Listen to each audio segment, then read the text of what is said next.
بسم اللہ الرحمن الرحیم۔ السلام علیکم ناظرین، آپ دیکھ رہے ہیں کلیم کیسرانی۔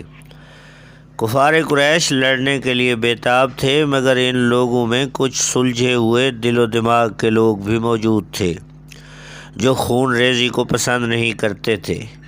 چنانچہ حکیم بن حزام جو بعد میں مسلمان ہو گئے بہت ہی سنجیدہ اور نرم خو تھے۔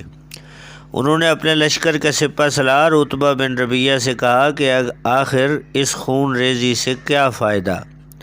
میں آپ کو نہایت ہی مخلصانہ مشورہ دیتا ہوں، وہ یہ ہے کہ قریش کا جو کچھ مطالبہ ہے وہ عمرو بن الحضرمی کا خون ہے اور وہ آپ کا حلیف ہے۔ آپ اس کا خون بہا ادا کر دیجئے، اس طرح یہ لڑائی ٹل جائے گی اور آج کا دن آپ کی تاریخ زندگی میں آپ کی نیک نامی کی یادگار بن جائے گا کہ آپ کے تدبر سے ایک بہت ہی خوفناک اور خون ریز لڑائی ٹل گئی۔ عتبہ بذات خود بہت ہی مدبر اور نیک نفس آدمی تھا، اس نے بخوبی اس مخلصانہ مشورہ کو قبول کر لیا، مگر اس معاملہ میں ابو جہل کی منظوری بھی ضروری تھی۔ چنانچہ حکیم بن حزام جب عتبہ بن ربیعہ کا یہ پیغام لے کر ابو جہل کے پاس گئے تو ابو جہل کی رگ جہالت پھڑک اٹھی اور اس نے ایک خون کھولا دینے والا طعنہ مارا اور کہا کہ ہاں میں خوب سمجھتا ہوں کہ عتبہ کی ہمت نے جواب دے دیا ہے۔ چونکہ اس کا بیٹا حذیفہ مسلمان ہو کر اسلامی لشکر کے ساتھ آیا ہے، اس لیے وہ جنگ سے جی چراتا ہے تاکہ اس کے بیٹے پر آنچ نہ آئے۔ پھر ابو جہل نے اس پر بس نہیں کیا، بلکہ عمرو بن الحضرمی مقتول کے بھائی عامر بن الحضرمی کو بلا کر کہا کہ دیکھو، تمہارے مقتول بھائی عمرو بن الحضرمی کے خون کا بدلہ لینے کی ساری اسکیم تہس نہس ہوئی جا رہی ہے، کیونکہ ہمارے لشکر کا سپہ سالار عتبہ بزدلی کا مظاہرہ کر رہا ہے۔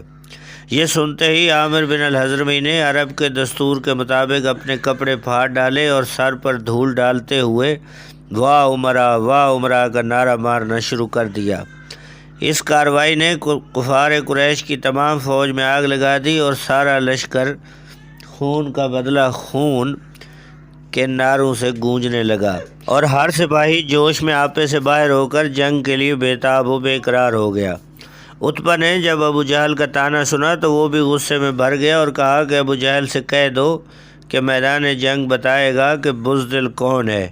یہ کہہ کر لوہے کی ٹوپی طلب کی، مگر اس کا سر اتنا بڑا تھا کہ کوئی ٹوپی اس کے سر پر ٹھیک نہیں بیٹھی، تو مجبوراً اس نے اپنے سر پر کپڑا لپیٹا اور ہتھیار پہن کر جنگ کے لیے تیار ہو گیا۔ 17 رمضان المبارک 2 ہجری جمعہ کے دن حضور صلی اللہ علیہ وسلم نے مجاہدین اسلام کی صف بندی کا حکم دیا۔ یوں غزوہ بدر ٹلتا ٹلتا ٹھن گیا۔ اس طرح یہ لڑائی جو ختم ہونے جا رہی تھی، مگر ابو جہل کی بے وقوفی کی وجہ سے جنگ شروع ہو گئی۔ ناظرین، یہ تھا آج کا اسلامی واقعہ۔ اس حوالے سے نئے دوستوں سے گزارش ہے کہ ہمارے چینل کو سبسکرائب کریں، بیل آئیکن کو پریس کریں، ہماری ویڈیو کو لائک اور شیئر ضرور کریں۔ بہت شکریہ۔